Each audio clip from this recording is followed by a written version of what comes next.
যে বাচ্চাটা আসছে সেটা তোর নয়।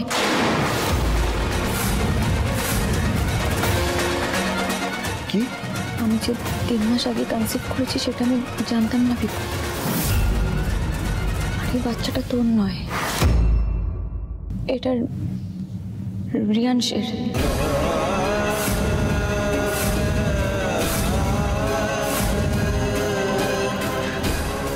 তুই আর কি মারছিস আমার সাথে? প্র্যাঙ্ক করছিস? তোর কি মাথা খারাপ হয়ে গেছে? আমি এরকম একটা সিরিয়াস ব্যাপার নিয়ে তোর সাথে প্র্যাঙ্ক করব? তোর মনে হয় সেটা? পিকু, আমি যদি জানতাম যে আমি 3 মাস আগে কনসিভ করেছি তাহলে আমি তোর সাথে বিয়ে হওয়ার আগেই সবটা বলে দিতাম। বিশ্বাস কর, আমি সত্যি জানতাম না।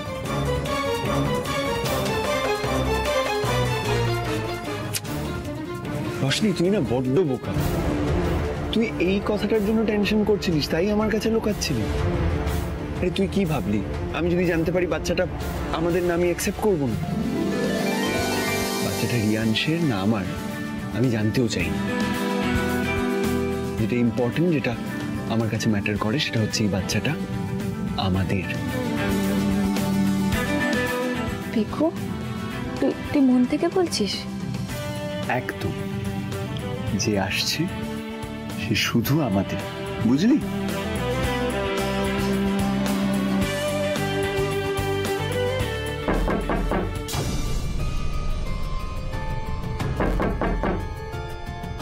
পিকু,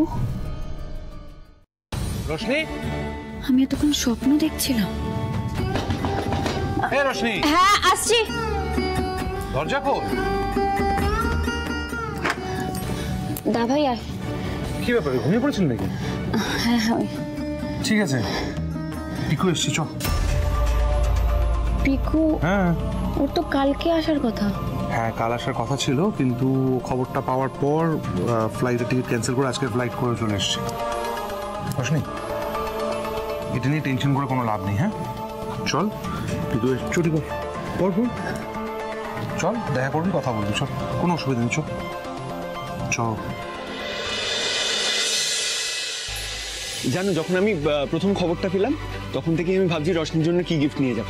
আমার তো কাজে মনই বসছিল না।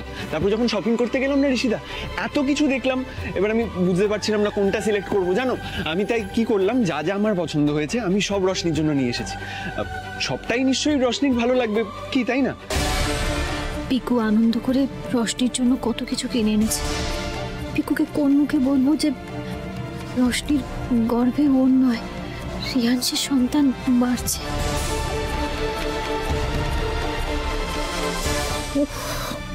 বোমটা যখন ফাটবে তখন যে পিকু কি করবে না।